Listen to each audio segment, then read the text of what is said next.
আসসালামু আলাইকুম ওয়া রাহমাতুল্লাহ। সুপ্রিয় অনার্স সেকেন্ড ইয়ার এবং বিভিন্ন বর্ষের ইমপ্রুভমেন্ট শিক্ষার্থীরা, স্বাগত জানাচ্ছি Arif's English care YouTube channel এবং ফেসবুক পেজে। সুপ্রিয় শিক্ষার্থীরা, তোমাদের পরীক্ষার সময় আর বেশি বাকি নেই। ২রা জানুয়ারি পরীক্ষা ২০২৫ সালে। তোমাদের রুটিন প্রকাশের পর থেকে আমি তোমাদের ধারাবাহিকভাবে ৩ টি পার্টেই অর্থাৎ প্যাসেজ, গ্রামার, রাইটিং ৩ টি পার্টে তোমাদের আমি ক্লাস দিচ্ছি। ২রা জানুয়ারি তোমাদের যে পরীক্ষা, সেই পরীক্ষাকে কেন্দ্র করে আজকে আমরা যে সুপার শর্ট বুস্টার সাজেশনস দিয়েছি, সেই সাজেশনস বইয়ের পেজ নং 33 সাজেশনসের ৩৩ নম্বর পেজটা বের করো। আজকে আমরা আলোচনা করব রাইট ফর্ম অফ ভার্বস এর সাজেশনস। ১৪১ টি বাক্য আমি তোমাদের জন্য ফিক্স করে রেখেছি। জাস্ট এই ১৪১ টা বাক্য তোমাকে পড়ে যেতে হবে। তাহলেই তুমি পরীক্ষায় কমন পাবে।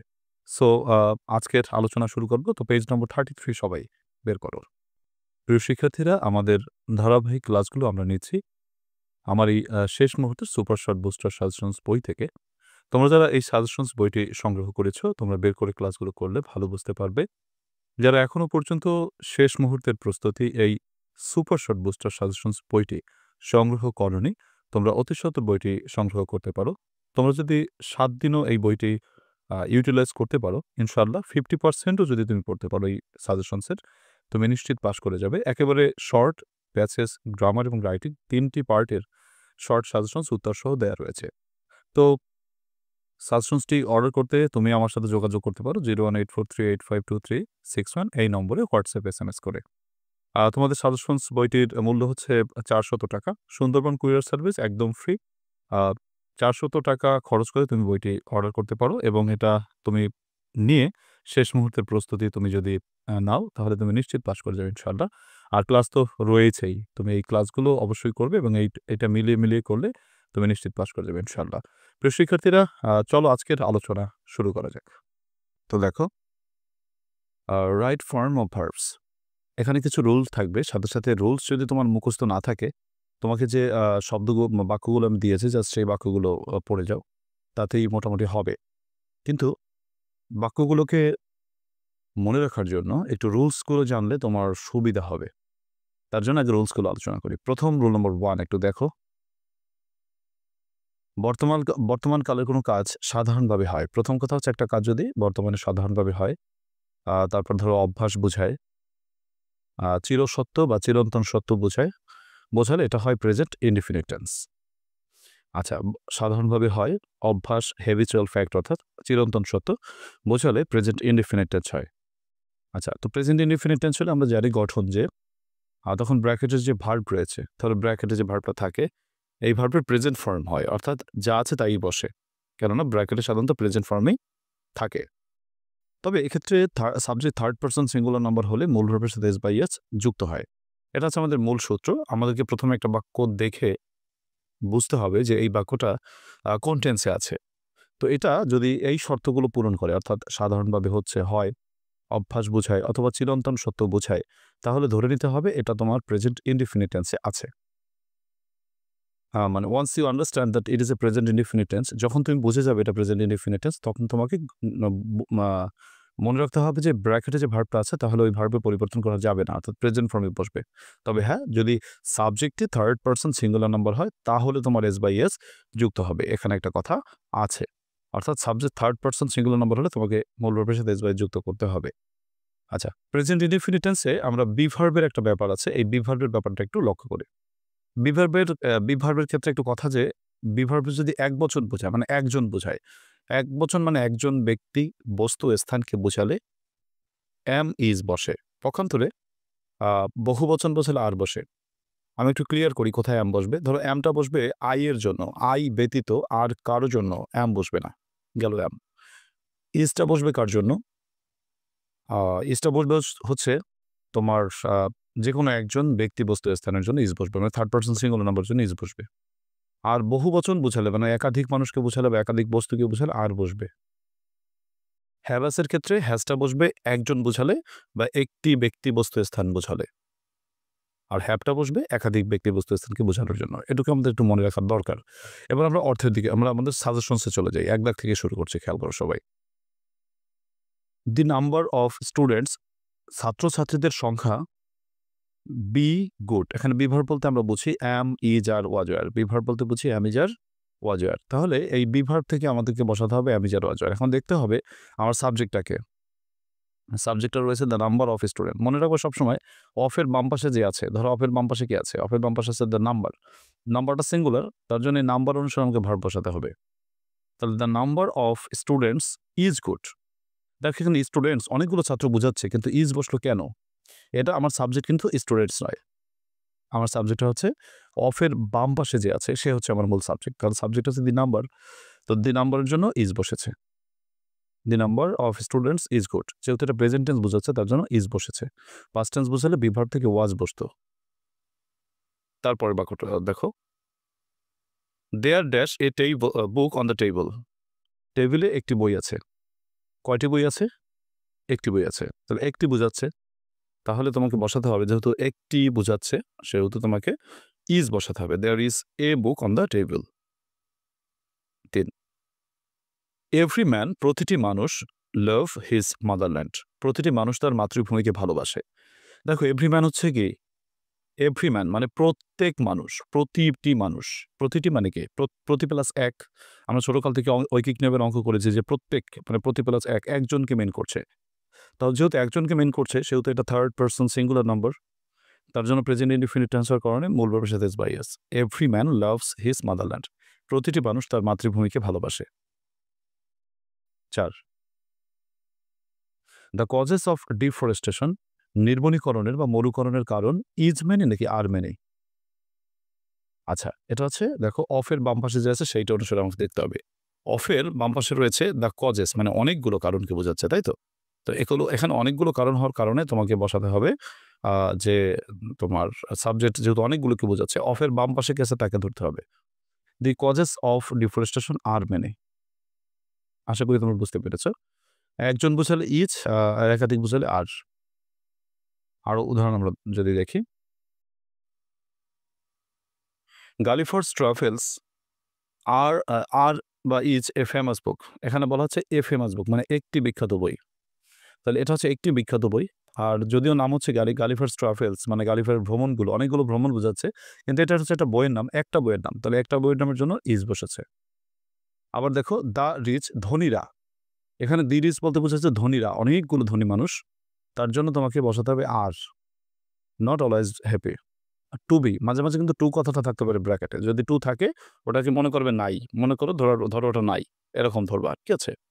The rich are not always happy, এখানে বি ভার্ব থেকে আর বসেছে কারণ এখানে দি রিচ মানে ধনীরা, সকল ধনীকে একসাথে বোঝানো হচ্ছে। একটা ব্যাপার একটু খেয়াল রাখা দরকার, সেটা হচ্ছে এই যে ব্র্যাকেটে টুটা থাকে, এই টুটা তোমাকে বিভ্রান্ত করার জন্য দেয়া হতে পারে।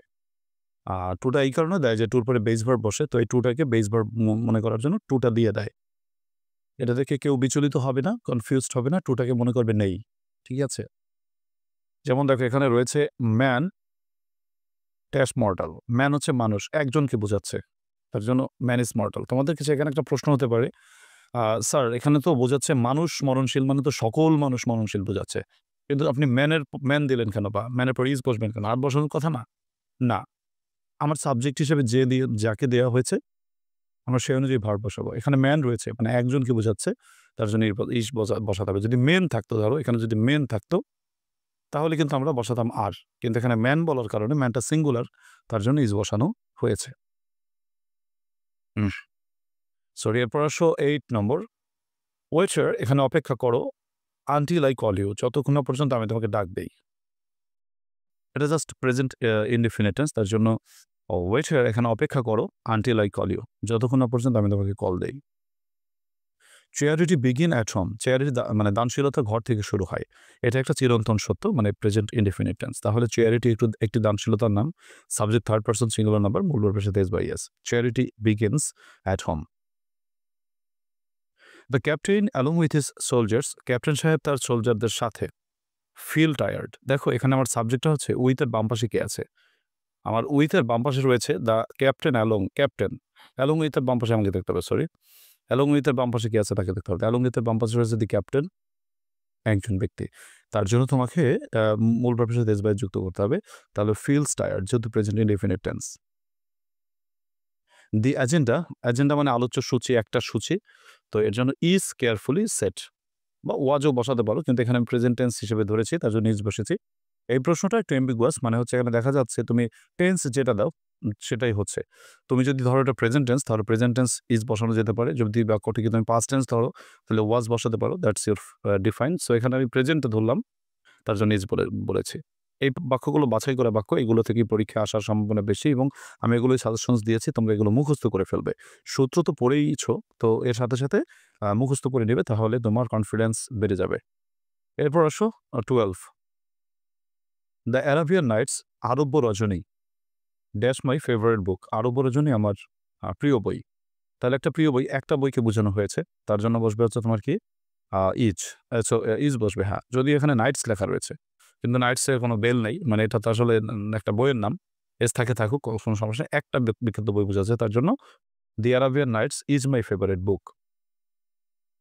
13 রয়েছে 3/4 অফ দ্য প্লেয়ার্স, খেলোয়াড়দের 4/3, মানে 4 ভাগের 3 ভাগ খেলোয়াড়দের, অনেকগুলো খেলোয়াড়, এবং অফের বাম পাশে তোমরা দেখতে পাচ্ছ প্লুরাল বোঝাচ্ছে, তার জন্য এখানে আর বসাতে হচ্ছে। এরপর দেখো ইচ অফ দ্য গার্ল, প্রতিটি মেয়ে। তাহলে অফের বাম পাশে রয়েছে ইচ মানে প্রতি মানে একজন। তাহলে একজনের জন্য হ্যাভ থেকে হ্যাজ বসে, তোমরা সবাই জানো। Each of the girls has got a prize. যেমন সুইমিং, সাঁতার কাটা, মেক থেকে মেক্স আওয়ার বডি ফিট। তাহলে সুইমিং থার্ড পারসন সিঙ্গুলার, তার জন্য মেক থেকে মূল ভার্বের সাথে এস বা ইজ বসেছে, makes our body fit. Neither the director nor the manager, এখানে নরের ডান পাশে কে আছে তাকে হচ্ছে তোমার ধরতে হবে। নরের ডান পাশে কে আছে দেখো, দ্য ম্যানেজার। তাহলে ম্যানেজার হচ্ছে একজন ব্যক্তি, থার্ড পারসন সিঙ্গুলার, তার জন্য সিম থেকে সিমস বসেছে। 17, the colour of the mangoes, আমগুলোর রং। আমার সাবজেক্ট কিন্তু অপের বাম পাশে যে আছে, অপের বাম পাশে আছে দি কালার। তাহলে দি কালার যদি সাবজেক্ট হয়, তো কালার একটা সিঙ্গুলার বিষয়, একটা বস্তু, একটা বিষয়। তাহলে দি কালার রং, লুক থেকে লুকস, যেহেতু subject third person singular number, তার জন্য মূল ভার্বের সাথে এস বা ইয়ের যুক্ত হচ্ছে। তারপর দেখো রতন ইউজুয়ালি, রচন সচরাচর, গো থেকে গোস, যেহেতু Ratan third person singular number, তার জন্য মূল ভার্বের সাথে এস বা yes. Ratan usually goes home at 2 o'clock, Ratan সাধারণত 2টার সময় বাড়ি যায়। Raju as well as his brothers work in his office, Raju এবং তার ভাইয়েরা অফিসে কাজ করে। এখানে অ্যাজ ওয়েল অ্যাজ এর বাম পাশে কে আছে তাকে আমার ধরতে হবে। এখানে রয়েছে Raju third person singular number, তার জন্য অবশ্যই মূল ভার্বের সাথে এস বা yes. Raju as well as his brothers works in this office. 20, a pair of shoes, এক জোড়া জুতো। দেখো অফের বাম পাশে কিন্তু রয়েছে, অফের বাম পাশে হচ্ছে এ পেয়ার, মানে এক জোড়া। জুতো 2টা, কিন্তু জোড়া কিন্তু একটা, তার জন্য সিঙ্গুলারকে মিন করছে। Subject third person singular number হওয়ার কারণে এই বি ভার্বের ইজ বসেছে। এ পেয়ার অফ শুজ, এক জোড়া জুতো, ইজ অন দ্য টেবিল। প্রিয় পরীক্ষার্থীরা, এই হচ্ছে তোমাদের 20টা right form of verbs. Just মুখস্থ করে ফেলো। যারা সাজেশনসটা নিয়েছো, বুস্টার সাজেশনসটা নিয়েছো, একেবারে টানা মুখস্থ করে ফেলো। এই আর কি। এরপরে দেখো আমরা চলে যাচ্ছি রোল নম্বর 2 তে। আমরা আজকে প্রথম ক্লাসে 29 পর্যন্ত আলোচনা করব ইনশাআল্লাহ। হ্যাঁ, 29 পর্যন্ত আলোচনা করব। 29 না পর্যন্ত আলোচনা করাটাই কোথায় ভালো হবে, নাকি আর একটু বাড়াবো? 41 পর্যন্ত আলোচনা না, বেশি হয়ে যাবে। 29 পর্যন্ত আজকে থাক। তো এরপরে আসো কি বলছে, তারপরে তোমার রুল 2, প্রেজেন্ট কন্টিনিউয়াস টেন্স। বর্তমানকালের কোনো কাজ হচ্ছে বা চলছে বোঝালে প্রেজেন্ট কন্টিনিউয়াস টেন্স হয়। অর্থাৎ যদি কোনো কাজ হচ্ছে বা চলছে এরকম মিন করে, তাহলে তোমার প্রেজেন্ট কন্টিনিউয়াস টেন্স হয়। আর প্রেজেন্ট কন্টিনিউয়াস টেন্সের গঠনটা হলো সাবজেক্ট প্লাস অ্যামিজার প্লাস মূল ভার্বের সাথে আইএনজি প্লাস অবজেক্ট বা এক্সটেনশন। ছোটকাল থেকে পড়ে আসছো, আশা করি মনে আছে। এই পর্যায়ে একটু রিভাইজ করে নাও। পয়েন্টিং ওয়ার্ডস, মানে প্রতিটি টেন্সকে আলাদা করে বোঝার জন্য, প্রতিটি টেন্সের জন্য আইডেন্টিক্যালি একটা অ্যাডভার্ব থাকে, অ্যাডভার্ব অফ টাইম থাকে। তো এই অ্যাডভার্ব অফ টাইমগুলোকে মুখস্থ করে নিতে হয়। ফর এক্সাম্পল, প্রেজেন্ট কন্টিনিউয়াস টেন্সে রয়েছে now, at this moment, at present. এই কথাগুলোকে তোমাকে কি করতে হবে? এই কথাগুলো থাকলে অবশ্যই সেই বাক্যটি প্রেজেন্ট কন্টিনিউয়াস টেন্সকে ইন্ডিকেট করছে। এটা খুবই ভালো করে মনে রাখবে যে কোন শব্দগুলো থাকলে প্রেজেন্ট কন্টিনিউয়াস টেন্স হয়ে থাকে। সেটা হচ্ছে now, at this moment, at present. যেমন দেখো লেখা রয়েছে অ্যাট দিস মোমেন্ট, এই মুহূর্তে। He come to our meeting, তিনি আমাদের মিটিংয়ে আসছেন। তাহলে আসিতেছেন, এটা হচ্ছে প্রেজেন্ট কন্টিনিউয়াস টেন্স। এখন ধরো তোমাকে যদি এই অ্যাট দিস মোমেন্ট কথা না বলতো, যে হি কাম টু আওয়ার মিটিং, তখন তোমার ইচ্ছা ছিল যে কোনো টেন্সে তুমি নিয়ে যেতা। সেই টেন্সেই বাক্যটি হতো। যার, যার বুঝ তার, তার তরমুজ। একটা কথা বলে আরকি সেরকম। তুমি এই টেন্সটিকে যা বুঝবে সেটাই হতো। কিন্তু যখন তোমাকে at this moment দিয়ে দিল, তখন যার, যার বুঝ তার, তার তরমুজে কাজ হবে না। এটা হচ্ছে তোমাকে এই প্রশ্নের বুঝেই থাকতে হবে। অর্থাৎ at this moment করার কারণে বা দেওয়ার কারণে এটাকে অবশ্যই প্রেজেন্ট কন্টিনিউয়াস টেন্সে নিতে হবে। দ্যাটস ওয়াই আমাদের গঠনটা যে হবে সাবজেক্ট প্লাস অ্যামিজার প্লাস মূল ভার্বের সাথে ING. At this moment he is coming, যেহেতু গঠনটা হচ্ছে সাবজেক্ট প্লাস অ্যামিজার প্লাস মূল ভার্বের ৩ মানে সরি অ্যামিজার প্লাস ভার্বের সাথে আইএনজি। তাহলে he is subject, he is হচ্ছে অক্সিলারি আর কাম থেকে coming, he is coming to our meeting। 22 now they play football. Now কথাটা না থাকলে আমরা যেকোনো টেন্সেই যেতে পারতাম। বাট নাও যেহেতু রয়েছে সেহেতু আমাদের অন্য কোনো টেন্সে যাওয়ার কোনো সুযোগ নেই। আমাদের এটা প্রেজেন্ট কন্টিনিউয়াস টেন্সে যেতে হচ্ছে। গঠনটা সাবজেক্ট প্লাস অ্যামিজার প্লাস মূল ভার্বের সাথে ING. Now they are playing football. 23 at present বর্তমানে। অ্যাট প্রেজেন্ট কথাটির কারণে প্রেজেন্ট কন্টিনিউয়াস টেন্স, তাহলে গঠনটা হবে সাবজেক্ট প্লাস অ্যামিজার প্লাস মূল ভার্বের সাথে ING. At present Bangladesh is facing unemployment problem. বর্তমানে বাংলাদেশ বেকার সমস্যার সম্মুখীন হচ্ছে। এরপর চলে যাবো আমরা প্রেজেন্ট পারফেক্ট টেন্সের দিকে। প্রেজেন্ট পারফেক্ট টেন্স কি, কি রয়েছে দেখো। বর্তমান কালের কোনো কাজ এইমাত্র শেষ হয়েছে কিন্তু তার ফল এখনো বিদ্যমান আছে বোঝাতে প্রেজেন্ট পারফেক্ট টেন্স হয়। খুবই গুরুত্বপূর্ণ একটি সূত্র এবং এটা মুখস্থ খুবই ভালো করে রাখতে হবে। এখান থেকে প্রশ্ন প্রায়ই আসে এবং বেশি আসে। গঠনটা কি? সাবজেক্ট প্লাস হ্যাভ অথবা হ্যাজ প্লাস মূল ভার্বের পাস্ট পার্টিসিপল প্লাস অবজেক্ট বা এক্সটেনশন। আচ্ছা, পয়েন্টিং ওয়ার্ডস যেমনটি একটু আগেই বলে নিয়েছি, আমরা যেকোনো টেন্সকে চেনার জন্য আমাদেরকে কিছু পয়েন্টিং ওয়ার্ডস থাকে। সেই পয়েন্টিং ওয়ার্ডসকে আমাদের বুঝে নিতে হয়। যেমন just, already, just now, yet, recently, এরফর, লেটলি। এগুলো হচ্ছে এই টেন্সের পয়েন্টিং ওয়ার্ডস বা অ্যাডভার্বস। এইগুলো থাকলে অবশ্যই তোমাকে কোন টেন্সে যেতে হবে বলো? প্রেজেন্ট পারফেক্ট টেন্সে যেতে হবে। তাহলে আমরা এগুলো খুব ভালো করে মুখস্থ রাখবো। 24 নম্বর বাক্যটিতে দেখো লেখা রয়েছে he has finish the work just now. এখানে জাস্ট নাও কথাটা থাকার কারণে অবশ্যই প্রেজেন্ট পারফেক্ট টেন্স। হ্যাজটা দিয়ে দেওয়া আছে, যদি হ্যাজটা নাও দেওয়া থাকতো তাতে তোমাকে বুঝে নিতে হতো এটা প্রেজেন্ট পারফেক্ট টেন্স। তো সেক্ষেত্রে গঠনটা হবে সাবজেক্ট প্লাস হ্যাভ অথবা হ্যাজ প্লাস মূল ভার্বের ৩ নম্বর। তাহলে ৩ নম্বর মানে পাস্ট পার্টিসিপল আর কি। তো হি সাবজেক্ট, হ্যাজ অক্সিলারি, তারপরে ফিনিশড, অবজেক্ট হচ্ছে দ্য ওয়ার্ক, বাকি অংশ জাস্ট নাও। তারপর দেখো he not do his work yet. সে এখনো পর্যন্ত তার কাজটি করেনি। Present perfect tense. গঠনটা subject plus has not plus V3 do থেকে ডান, বাকি অংশ হিজ, অবজেক্ট হচ্ছে his work yet. They launch a new product in the market lately. তারা সম্প্রতি বাজারে একটি নতুন প্রোডাক্ট ছেড়েছে। তো এখানে আমাদেরকে বসাতে হবে সাবজেক্ট প্লাস হ্যাভ অথবা হ্যাজ প্লাস মূল ভার্বের পাস্ট পার্টিসিপল। সাবজেক্ট হচ্ছে দে, হ্যাভ, লঞ্চ থেকে লঞ্চড, অবজেক্ট হচ্ছে new product in the market lately. এইগুলো তোমার প্রেজেন্ট পারফেক্ট টেন্স। আশা করি তোমরা এটা মুখস্থ করে নিয়েছো। এরপরে রুল নম্বর 4 দেখো, এটা হচ্ছে প্রেজেন্ট পারফেক্ট কন্টিনিউয়াস টেন্স। এটা কাকে বলে? ধরো কোনো কাজ অতীতে শুরু হয়ে এখনো চলছে। এটা হচ্ছে প্রেজেন্ট পারফেক্ট কন্টিনিউয়াস টেন্স। বর্তমান কালের কোনো কাজ অতীতে শুরু হয়ে এখনো চলছে বোঝালে, মনে করো সকালে শুরু হয়েছে এখনো চলছে। 15 বছর আগে থেকে শুরু হয়েছে, কাজটি এখনো চলছে, শেষ হয়নি। এমনটি যখন বুঝবে তখন প্রেজেন্ট পারফেক্ট কন্টিনিউয়াস টেন্সকে মিন করবে। গঠনটা কি? Subject plus have been, has been plus মূল ভার্বের সাথে আইএনজি প্লাস অবজেক্ট বা এক্সটেনশন। পয়েন্টিং ওয়ার্ডসগুলো কি কি? সিন্স, ফর বা ফ্রম। উদাহরণ খেয়াল করো, যেমন ইট রেইন সিন্স মর্নিং। সিন্স কথাটা যেহেতু রয়েছে সেহেতু বোঝা যাচ্ছে যে সকাল হতে বৃষ্টি হচ্ছে। তাহলে আমাদের গঠনটা হবে subject plus have been, has been plus মূল ভার্বের সাথে আইএনজি। সাবজেক্ট হচ্ছে it has been raining since morning. They work for the project for a week. তারা ১ সপ্তাহ ধরে প্রকল্পটির উপর কাজ করছে। তাহলে আমাকে সাবজেক্টটা বসাতে হবে দে, তারপর গঠন হচ্ছে হ্যাভ বিন, ওয়ার্ক থেকে working, they have been working for the project for a week. We live in the city. আমরা শহরে বাস করছি ফ্রম 2011 সাল থেকে আমরা শহরে বাস করছি। তাহলে কোনো কাজ অতীতে শুরু হয়ে কাজটি এখনো চলছে মিন করছে। তাহলে subject plus have been, has been plus মূল ভার্বের সাথে আইএনজি। তাহলে we have been living in the city from 2011। সুপ্রিয় পরীক্ষার্থীরা, তোমাদের শেষ মুহূর্তে যারা প্রস্তুতি নিচ্ছ, তেমন আগে পরে কিছুই পড়োনি, মানে একেবারে শেষ মুহূর্তে জাস্ট 0 থেকে প্রস্তুতি নিচ্ছ, তাদের জাস্ট 5 থেকে 6 দিন পরেই যাতে সাজেশন শেষ করতে পারো, তেমন একটি সাজেশনস আমি মূলত প্রেজেন্ট করছি বা সেই সাজেশনসই তোমাদেরকে আমি প্রদান করছি। আমরা এখানে যেমন মনে করো প্যাসেজে 20 মার্কস রয়েছে, তার জন্য যে ৪ টি প্রশ্ন আসে, ৪ টি প্রশ্নের জন্য আমাদের কোয়েশ্চেনের জন্য ৫ টা ফর্মুলা, ওয়ার্ড মিনিং এর জন্য ৭ টা ফর্মুলা, তারপর মেইন আইডিয়া, সাপোর্টিং আইডিয়ার জন্য একটা টেকনিক। পরীক্ষায় প্যাসেজ কমন পাওয়ার কোনো দরকার নেই। জাস্ট এই একটা টেকনিক পড়লে, আর সামারিতে একটা টেকনিক। এই টেকনিকগুলো পড়লে তুমি প্যাসেজ নিয়ে তোমার নো টেনশন।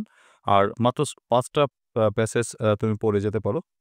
প্যাসেজ সাধারণত কমন বাধে না। তবে ৫ টা যে ৫ টা আমি দিব, এগুলো প্র্যাকটিস করলে ভাগ্য সুপ্রসন্ন হলে কমন বেঁধেও যেতে পারে। তবে না বাধলেও যাতে তুমি লিখতে পারো এবং তোমার নিশ্চিতভাবে তুমি নম্বর পাও, সেই টেকনিক বা ফর্মুলাগুলো তুমি সাজেশনস থেকে পেয়ে যাবে। এরপর আমাদের মূলত পাস করার জন্য, অনার্সে পাস করার জন্য মূল যে জায়গা সেটা হচ্ছে গ্রামার। ট্রাস্ট মি, তোমরা আমাকে বিশ্বাস করো যে গ্রামার যদি ভালো না পারো, তাহলে কিন্তু পাস করাটা অনেকটাই মুশকিল হয়ে যায়। আমি আমার পড়ানোর অভিজ্ঞতার আলোকে বলছি। তো এই গ্রামারের উপর তোমাদেরকে একেবারে নিশ্চিতভাবে কমন আসার জন্য আমি শর্ট সাজেশনস প্রদান করেছি। তোমরা জাস্ট দেখো প্রত্যেকটি আইটেমের জন্য আমার এই সাজেশনসে কি রয়েছে সেটা আমি তোমাদেরকে দেখাচ্ছি। প্রথমত টেকনিক রয়েছে। মনে করো প্রত্যেকটি আইটেমের টেকনিক রয়েছে। তারপরে বিগত বছরের প্রশ্ন রয়েছে। তোমার কাছে যদি মনে হয় আমি এতগুলো পারব না রুলস পড়তে, তাহলে মাত্র ৯৩ টি প্রশ্ন আমি সেন্টেন্স কারেকশন এর উপর দিয়েছি। জাস্ট এই ৯৩ টি বাক্য পড়লে তুমি নিশ্চিত কমন পেয়ে যাবে। তারপর ডব্লিউএস কোয়েশ্চেন এর জন্য ৭৫ টি, রাইট ফর্ম অফ ভার্বস এর জন্য ১৪১ টি, আর্টিকেল এর জন্য ১২ টি, রিঅ্যারেঞ্জ এর জন্য ৯১ টি, পাংচুয়েশন এর জন্য ৭ টি এবং অ্যান্টোনিম সিনোনিম এর জন্য আমি যে সাজেশনস গুলো দিয়েছি এখানে তুমি দেখতেই পাচ্ছ। দেখো এই ক্লাসের মাধ্যমে সাজেশনসটা আমি তোমাদেরকে দিচ্ছি। কিন্তু তুমি যদি জাস্ট ক্লাসের জন্য অপেক্ষা করো, তাহলে কিন্তু তোমার হয়তো লেট হয়ে যাবে। সো লেট না করে তুমি আমার যে সাজেশনসটি অবশ্যই অর্ডার করতে পারো। তোমার মনে করো রাইটিং পার্টের জন্য একেবারে শর্ট সাজেশনস দিয়ে দিয়েছি। এই আমার সুপার শর্ট বুস্টার সাজেশনস রয়েছে। যেমন প্যারাগ্রাফ, এসে, application, letter, poster, advertisement, notice. এর ফর্মুলা বা টেকনিক তো রয়েছেই, যাতে একটি পড়ে তুমি অনেকগুলো লিখতে পারো। পাশাপাশি তোমাকে স্ট্যান্ডার্ড ভাবে সাজেশন দেয়া রয়েছে। অবশ্য ফর্মুলা লিখলে আমাদের নম্বর একটু কম হয়। আমাদের পূর্ণাঙ্গ নম্বর পাই না। তো তারপরও মনে করো যদি আনকমন এসেই যায়, আ তোমার মনে করো গ্যারান্টির জন্য এই মানে বিপদে রক্ষা পাওয়ার জন্য এই টেকনিক বা ফর্মুলা পড়ে গেলে ভালো হয়। আর আলাদা করে সাজেশনস যেগুলো দেওয়া রয়েছে অল্প, অল্প করে, এগুলো জাস্ট পড়ে গেলেও তোমার জন্য যথেষ্ট। প্রিয় শিক্ষার্থীরা, তোমার শেষ মুহূর্তের জন্য এই সুপার শর্ট বুস্টার সাজেশনস বইটি তুমি অবশ্যই সংগ্রহ করে পড়তে পারো। যদি ৭ দিন বা ৫ থেকে ৬ দিনও যদি তুমি ইউজ করতে পারো, টোটাল 100% তুমি যদি পড়তে নাও পারো, তুমি যদি এর 50% ও পড়তে পারো, আমি নিশ্চিত তুমি পাস করে যাবে ইনশাআল্লাহ। সো এই সাজেশনসটি তুমি অতি সত্বর অর্ডার করে ফেলো। পরীক্ষার যেহেতু সময় কম, সাজেশনসটির মূল্য হচ্ছে ৳৪০০। সুন্দরবন কুরিয়ার সার্ভিসের মাধ্যমে তোমার বাংলাদেশের যেকোনো প্রান্তে পৌঁছে দিতে পারি। তুমি সাজেশনসটি অর্ডার করার জন্য আমার সাথে যোগাযোগ করতে পারো। 01843852361, এই যে নম্বরটা দেখতে পাচ্ছ, ভালো করে দেখো। তোমরা এই নম্বরটিতে হোয়াটসঅ্যাপে এসএমএস করতে পারো এবং বলতে পারো যে অনার্স সেকেন্ড ইয়ারের সাজেশনস লাগবে, বা শুধু সাজেশনস বললেই বুঝতে পারবো যে তুমি সাজেশনসটা চাচ্ছ। তোমরা অনেকে কল দাও শেষ মুহূর্তে। আসলে অনেকের কল তো এটা ধরা সম্ভব হয়ে ওঠে না। এর জন্য বলব একটু এসএমএস বা টেক্সট করে জানালেই মোটামুটি যোগাযোগটা ভালোভাবে করা যায়। তো খুবই দ্রুততর সময়ে তুমি অর্ডার করে ফেলো। তুমি পূর্ণাঙ্গ তোমার যে আ সাজেশনস এর ক্লাস তো পাচ্ছ তুমি। দেখে পড়ে নিতে পারবে। তবে সব ক্লাস সাজেশনস আপলোড করতে আমার তো সময় লাগছে। তো এটা তোমার ওয়েট না করাটাই ভালো হবে। তুমি যদি একবারে সাজেশনস গুলো নিয়ে পড়তে পারো, সেটা তো ভালোই হয়। কারণ ফোন থেকে দেখে পড়া আর কাগজ নিয়ে পড়া, মানে বইটা তো একটা কাগজ, তাই না? এটা হাতে রেখে পড়া, এটা অন্যরকম ব্যাপার। সো অবশ্যই বইটা নিশ্চয়ই অর্ডার করতে পারো। আর বোঝার জন্য ক্লাস তো রয়েছেই। আর এই ক্লাসের বাইরে যদি তোমার কাছে মনে হয় যে আমি অনলাইন ব্যাচে একটু ভর্তি হতে চাই, শেষ মুহূর্তে তোমার দেখো আমার এই অনলাইন ব্যাচে অনেকেই ভর্তি হয়েছে মোটামুটি।